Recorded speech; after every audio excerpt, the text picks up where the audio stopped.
তো by the way, তোমাদের ক্লাসের ফেলু নাকি খুব ভালো রচনা বলতে পারে।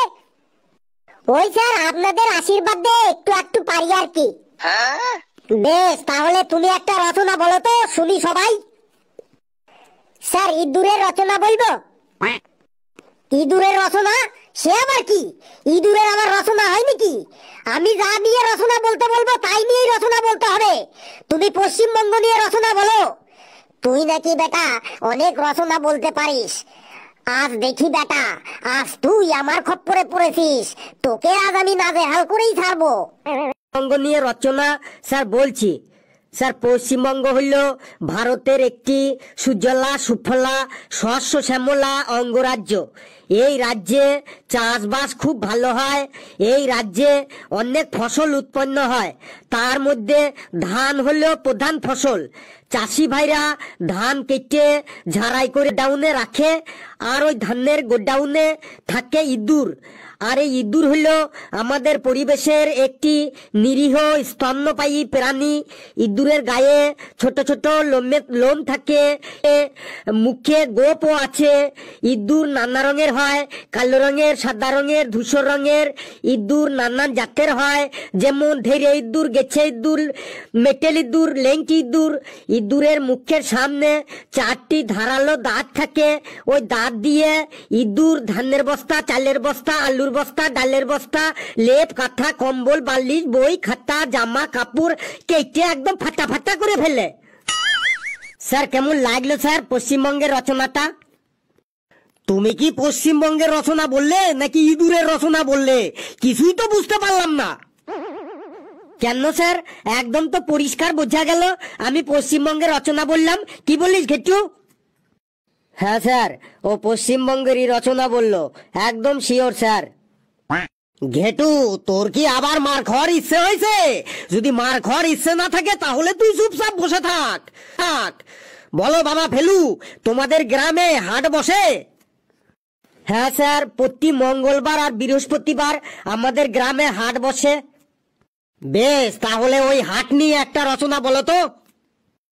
স্যার প্রতি মঙ্গলবার ও বৃহস্পতিবার আমাদের গ্রামে হাট বসে। ওই হাটে নানান রকমের জিনিসপত্রের দোকান বসে। শাক সবজি, ফল মূল, থালা বাসন সহ আরো অনেক দোকান বসে। ওই হাটে একটি লোক চেঁচিয়ে চেঁচিয়ে বলে, ঘরে খাবে বাইরে মরবে, ঘরে খাবে বাইরে মরবে। মানে ইঁদুর মারা বিষ বিক্রি করে। আর ওই ইঁদুর হলো আমাদের পরিবেশের একটি নিরীহ স্তন্যপায়ী প্রাণী। ইঁদুরের গায়ে ছোট ছোট লোম থাকে, 4টি পা থাকে, একটি লেজ আছে, মুখে গোপও আছে। ইঁদুর নানান রঙের হয়, কালো রঙের, সাদা রঙের, ধূসর রঙের। ইঁদুর নানান জাতেরও হয়, যেমন ধেড়ে ইঁদুর, গেছো ইঁদুর, মেটেল ইঁদুর, লেংটি ইঁদুর। ইঁদুরের মুখের সামনে 4টি দাঁত থাকে। ওই দাঁত দিয়ে ইঁদুর ধানের বস্তা, চালের বস্তা, আলুর বস্তা, ডালের বস্তা, লেপ, কাঁথা, কম্বল, বই, খাতা, জামা কাপড় কেটে একদম ফাটা ফাটা করে ফেলে। স্যার কেমন লাগলো হাটের রচনাটা?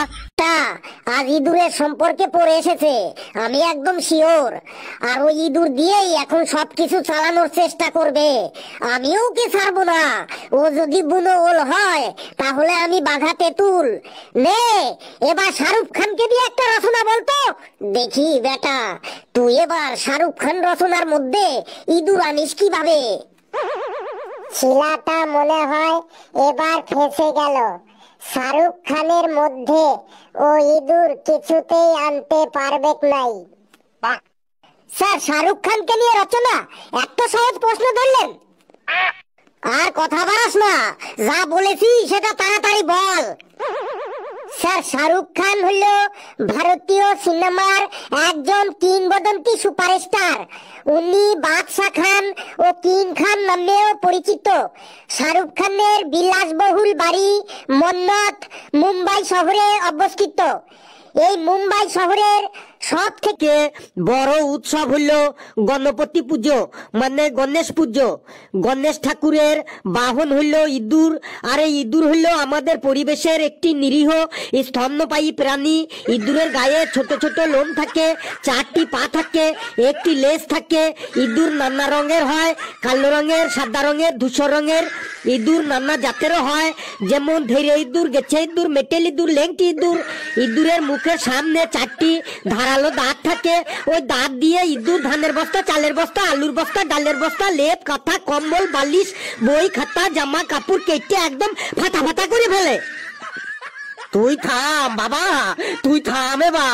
এবার মনে হয় আমার নিজের ইচ্ছাতেই এখান থেকে ট্রান্সফার নিয়ে চলে যেতে হবে, না হলে কিন্তু। এই ফেলু বাবা, তুই কাল স্কুলে আসিসনি কেন রে? স্যার, কালকে আমি স্বপ্নে সিঙ্গাপুর গিয়েছিলাম, তাই স্কুলে আসতে পারিনি। সে কি রে? এই কালু, তুইও তো কাল স্কুলে আসিসনি, তুইও কি কাল ফেলুর সাথে স্বপ্নে সিঙ্গাপুর গেছিলি? না স্যার, আমি কাল স্বপ্নে ফেলুকে এয়ারপোর্টে পৌঁছে দিতে গেছিলাম, তাই আমি স্কুলে আসতে পারিনি।